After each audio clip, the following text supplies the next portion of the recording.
नमस्कार आप सभी को, आप सबका स्वागत है Educational Universe by CK channel में। आज की क्लास में हम आपके लिए बहुत महत्वपूर्ण चैप्टर के साथ हाजिर हुए हैं। यह चैप्टर है समास। तो समास जो है, इसको जो है समझने के लिए सबसे पहले हम क्या करेंगे कि हम उसके जो कुछ महत्वपूर्ण पद हैं उनको समझेंगे। जैसे कि हम देखते हैं अक्सर पूछा जाता है कि समस्त पद जो है क्या है, या समास विग्रह किसे कहते हैं। तो हम उसको समझ लेते हैं। पहले सामान्य तौर से पारिभाषिक शब्दों के साथ शुरू करेंगे और उसके बाद जो है हम सरल से सरलतम तरीके से हम समझेंगे कि समास होता क्या है। जो एग्जाम में आने वाले जो महत्वपूर्ण शब्द हैं उनको भी लेकर के आपको अच्छी तरह से समझाएंगे कि आखिर किस शब्द में कौन सा समास है। हम सबसे पहले समझते हैं कि समास कहते किसे हैं। तो कि दो या दो से अधिक शब्दों को संक्षिप्त करने की यानी छोटा बनाने की जो प्रक्रिया है उसी को समास कहते हैं। समास की प्रक्रिया के बाद जो नया शब्द बनता है वह क्या होता है, उसको बोलते हैं समस्त पद। ठीक है। और इसके बाद समास विग्रह की बात हो तो समास विग्रह यानी सिंपल सी भाषा में आप समझ लें कि समस्त पद के सभी पदों को जब हम अलग करते हैं तो यही प्रक्रिया क्या कहलाती है, समास विग्रह कहलाती है। हम देखते हैं कि उसकी पहचान हम कैसे करें कि किस शब्द में कौन सा समास है। तो इसके लिए हमने कुछ पहचान संबंधी जो कुछ वाक्य दिए हैं हम उसको देख करके समझते हैं कि किस समास की कौन सी पहचान है। पहला वाक्य हम लेते हैं कि पूर्व पद प्रधान और समस्त पद अव्यय। तो कौन सा समास है जिसमें पूर्व पद प्रधान होता है और समस्त पद अव्यय के रूप में होता है। यानी समस्त पद का मतलब होता है कि जो पूरा पद है सामने दिखाई दे रहा है वह अव्यय के रूप में भी प्रयोग में लाया जा सकता है। जैसे कि क्रिया विशेषण के रूप में अव्यय का ही रूप है। क्रिया विशेषण, संबंध बोधक, समुच्चय बोधक, ऐसे जो अव्यय के कई प्रकार हैं तो उनमें जो है क्रिया विशेषण के रूप में भी हम इसका प्रयोग कर सकते हैं। जैसे हम एक वाक्य लेते हैं, वह रातों रात अमीर हो गया। तो इसमें जो रातों रात जो शब्द है यह क्या है, एक अव्यय है। और अव्यय में भी ये क्या है, क्रिया विशेषण है, जो क्रिया की विशेषता बताने वाला शब्द है। ठीक है। और हमने आपको क्रिया विशेषण में बताया था कि क्रिया विशेषण भी कई तरह के होते हैं। तो यह है रातों रात, यह बता रहा है समय का बोध करा रहा है। तो यह क्या है, कालवाचक क्रिया विशेषण का एक रूप है। ठीक है। और हमको पता है कि क्रिया विशेषण क्या होते हैं, अव्यय होते हैं। तो यह है अव्ययी भाव समास। हमने देखा कि अव्ययी भाव समास ये हो गया इसमें। अब इसके बाद बारी आती है कि कुछ शब्द हम ऐसे भी लें जिसमें पूर्व पद प्रधान हो, ऐसे दिखता हो। दिन भर, इसका समास विग्रह करेंगे तो होगा पूरे दिन। ठीक है। हम देखते हैं कि यह दिन क्या है, यह पूर्व पद है और पूर्व पद इसमें प्रधान होता है। तो जहाँ पे पूर्व पद प्रधान होगा वह कौन सा समास होता है, वह होता है हमारा अव्ययी भाव समास। तो यह अव्यय कैसे है इसको हम समझेंगे। अगर हमने कहा तो ये दो चीजें तो मेन हुई। और जो प्रत्यक्ष रूप से हम देखते हैं, जैसे कि वाक्य में यदि शुरू में ही अगर आपको उपसर्ग दिख जाए तो उपसर्ग क्या होते हैं, उपसर्ग भी तो अव्यय होते हैं। तो अगर उपसर्ग दिख जाए तो हम समझ लेंगे कि वो क्या है, अव्ययी भाव समास। जैसे हम लेते हैं यथोचित या यथाशक्ति के अलावा बहुत सारे उपसर्ग हैं, उनको हम संक्षेप में आपको बताते हैं। अ, आ, यथा, प्रति, नि, निर के अलावा बहुत देखकर हम समझ जाएंगे कि ये क्या है, यह है अव्ययी भाव समास। जैसे हम देखेंगे अकारण, अकारण यानी बिना कारण के, इसमें अ देखेंगे सामने ही दिख रहा है तो यह क्या है, अव्ययी भाव समास। आ का होगा आजीवन, इसका समास विग्रह करते हैं तो इसका क्या होगा, जीवित रहने तक। ओके। और इसके बाद यथा की बात करें तो जैसे हमने लिया यथाशक्ति, तो इसका समास विग्रह क्या होगा, शक्ति के अनुसार। ठीक है। तो इस तरह से इसमें यथा दिखा, आ दिखा, अ दिखा।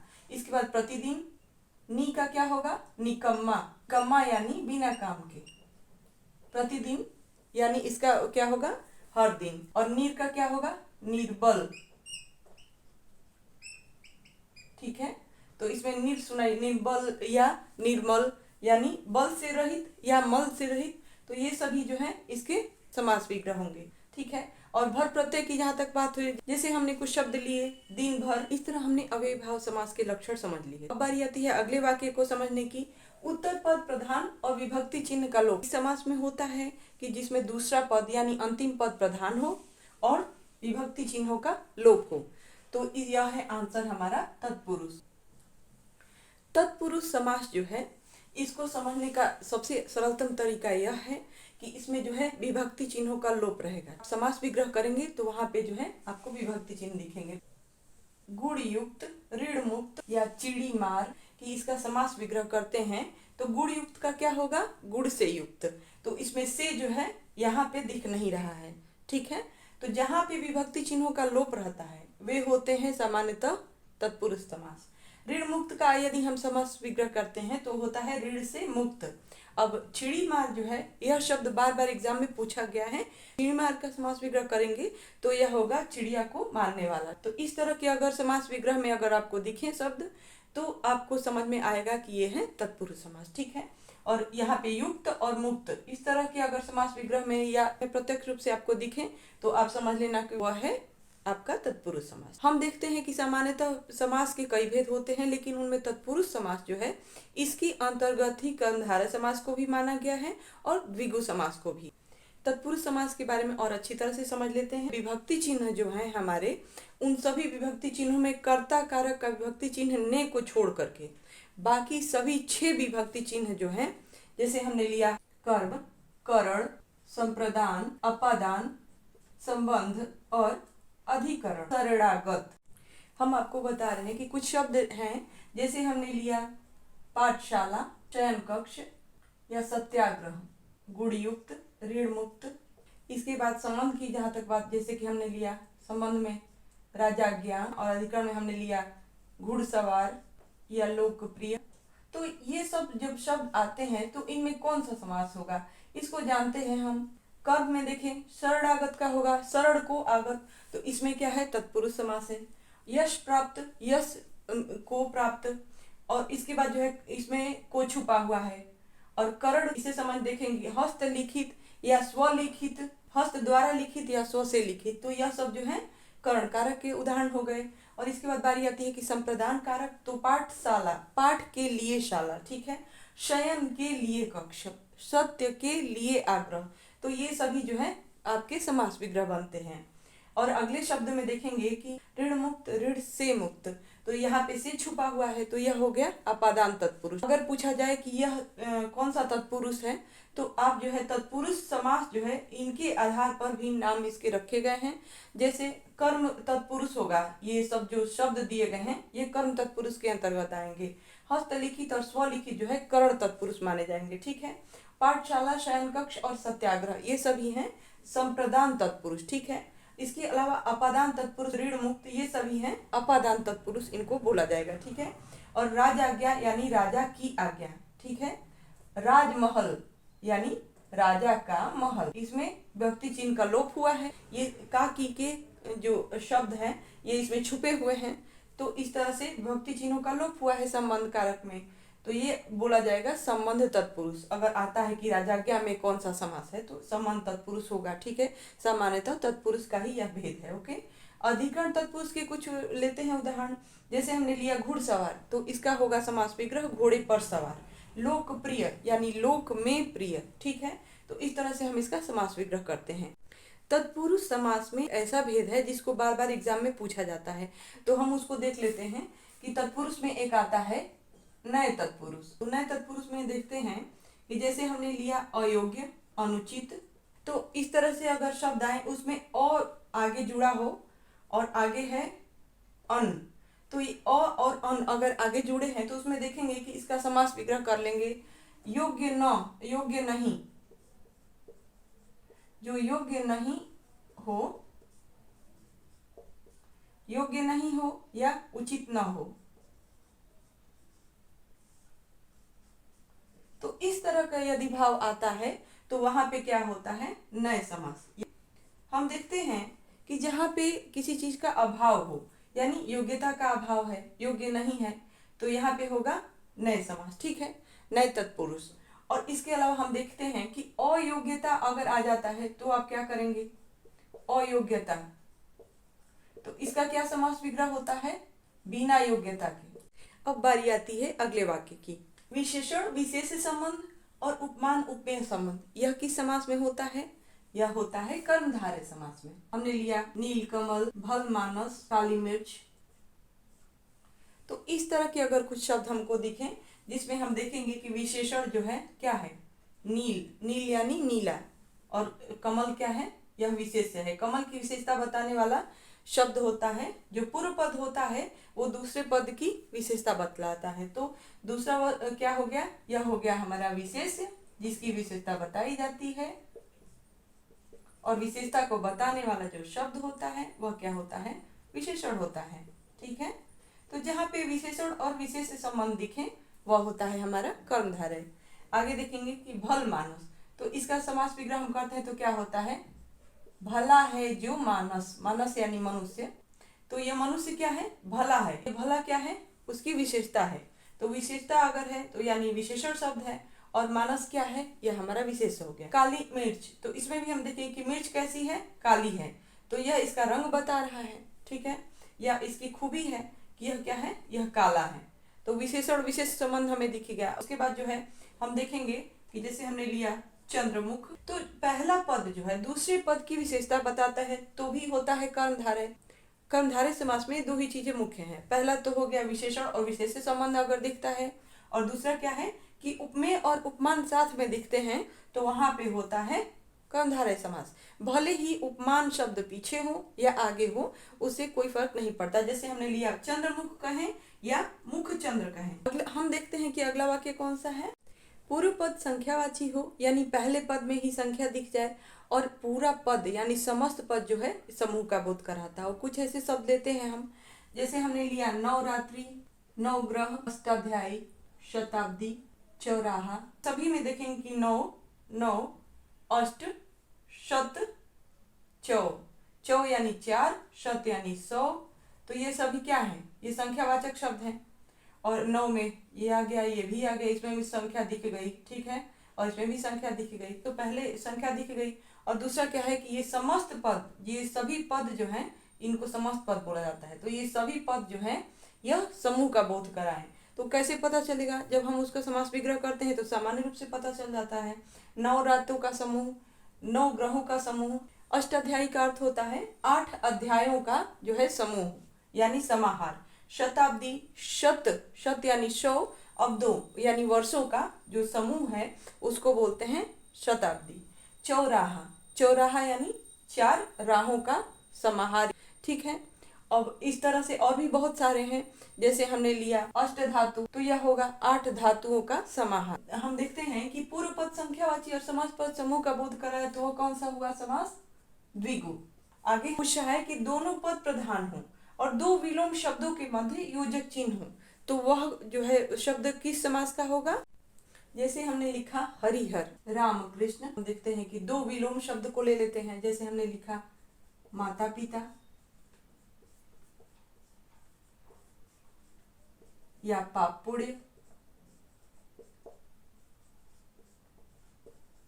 कोई भी विलोम शब्द हो यानी विपरीतार्थक शब्द, और उसके मध्य जो है योजक चिन्ह, ये जो पड़ी पाई लगी है उसको योजक चिन्ह बोलते हैं। तो इस तरह के अगर शब्द दिखते हैं तो सामान्य तौर से देखा जाता है कि योजक चिन्ह जो है द्वंद्व समास में रहता ही है, लेकिन कहीं कहीं जो है द्वंद्व समास में हम देखेंगे कि जो है ऐसे भी पद आपको देखने को मिल जाएंगे। जैसे हरिहर, रामकृष्ण, तो इसमें जो है योजक चिन्ह नहीं लगे हैं, लेकिन इसमें क्या है कि दोनों पद जो है प्रधान है। इसका अर्थ यह है कि अगर हम इनको अलग भी करते हैं तो ये जो है अब दोनों महत्वपूर्ण होंगे। जैसे राम और कृष्ण, इसमें और छुपा रहता है। समास विग्रह के समय हरि और हर, हरि यानी विष्णु, हर यानी शंकर, तो विष्णु और शंकर यानी हरि और हर जब लिखते हैं तो इसका समास विग्रह होता है और पता चल जाता है कि यह कौन सा समास है, यह है द्वंद्व समास। राम और कृष्ण, माता पिता यानी माता और पिता, तो इसमें तो हम देखते हैं कि योजक चिन्ह से हमको पता चल गया। ठीक है, लेकिन इस तरह के अगर शब्द आपको दिखे कभी तो आप समझ जाना कि इसमें क्या है, द्वंद्व समास है। ओके, आगे देखेंगे कि बाहर से आया हुआ पद प्रधान हो, तो वह कौन सा समास होता है। आप सोचेंगे कि बाहर से आया हुआ पद मतलब क्या, तो हम आपको बताते हैं कि, और ये था योजक चिन्ह वाला द्वंद्व समास, द्वंद्व। ठीक है, तो बहुव्रीहि समास जो है इसमें हम देखें कि बहु, बहु यानी बाहर से आया हुआ जो शब्द होगा उसका अर्थ प्रधान हो जाएगा। यहाँ पे न तो पहला अर्थ पद और न तो दूसरा, तीसरा जो अर्थ होगा अगर वो प्रधान हो गया तो वो उसमें क्या हो जाता है, बहुव्रीहि समास। जैसे कुछ शब्द लेते हैं, जैसे हमने लिया चतुरानन, हम देखते हैं कि चतुर का अर्थ क्या होता है, 4, तो इसमें तो पहले संख्या दिख रही है। ठीक है, संख्या दिख रही है, आनन का अर्थ होता है मुख। चतुरानन बोलते हैं तो उससे बोलने से हमें पता चलता है कि यह तो ब्रह्मा का एक नाम है। तो इस बात को आप ध्यान दीजिएगा कि बहुव्रीहि समास जो है इसमें ज्यादातर जो है दोनों पद मिला करके अपना अर्थ तो भाई नहीं देते, ये जो तीसरा जो पद होता है उसका अर्थ देते हैं। यहाँ अर्थ में क्या आ रहा है? ब्रह्मा। इसके अलावा हमने देखा पीताम्बरा, या लिखा हमने पीताम्बर, पीताम्बर। फिर हमने लिखा पंचानन। तो इस तरह से जितने भी शब्द आते हैं, अगर इनका कोई और अर्थ, पंचानन यानी पांच मुख, सामान्य तौर से इसका अर्थ आ रहा है, ठीक है। और इसमें सबसे पहले जो है संख्या भी दिख रही है कुछ कुछ शब्दों में, तो पंच का अर्थ होता है पांच। लेकिन ये द्विगु समास के लक्षण नहीं है। यह जब दोनों शब्द मिला के, संख्या भले ही हो, लेकिन अगर दोनों शब्द मिलाकर किसी तीसरे शब्द के बारे में बताते हैं तो वहां पे क्या होता है? बहुव्रीहि समास, ठीक है। इस तरह से हम देखेंगे श्वेतांबरा, श्वेत है अंबर जिसके, यानी सरस्वती। पीताम्बर बोला जाता है कृष्ण को, या विष्णु को भी कहा जाता है। पांच मुख वाले, पंचमुख किसको बोला जाता है? पंचमुख अर्थात शिव को भी कहा जाता है और हनुमान को भी, ओके।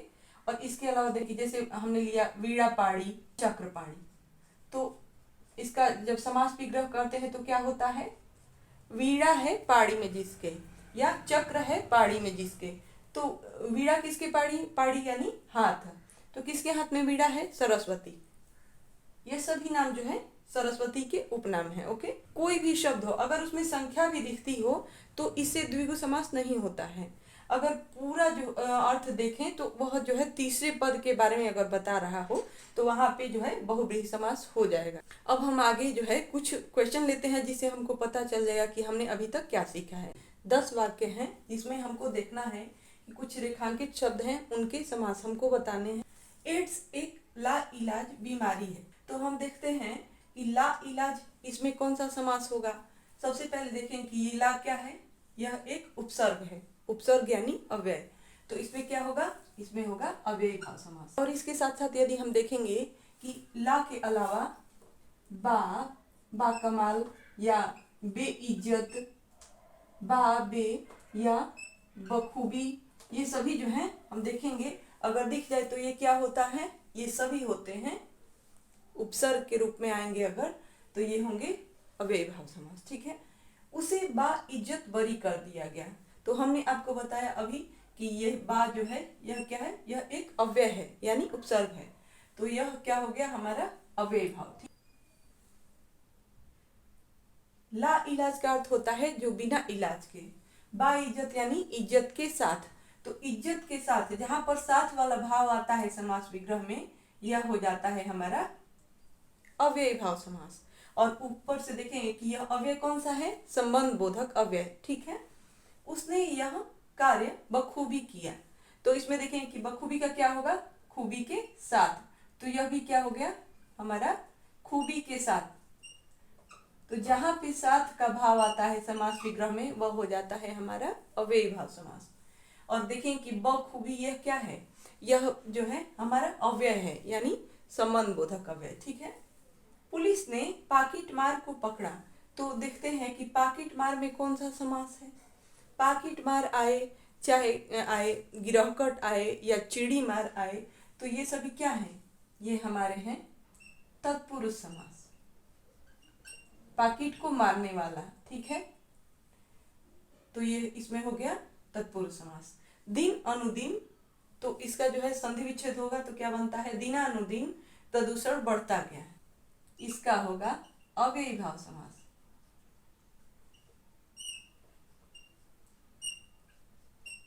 दिन अनुदिन, ठीक है, तो अनु क्या है? यह एक उपसर्ग हो गया, तो इस तरह से क्या है इसमें?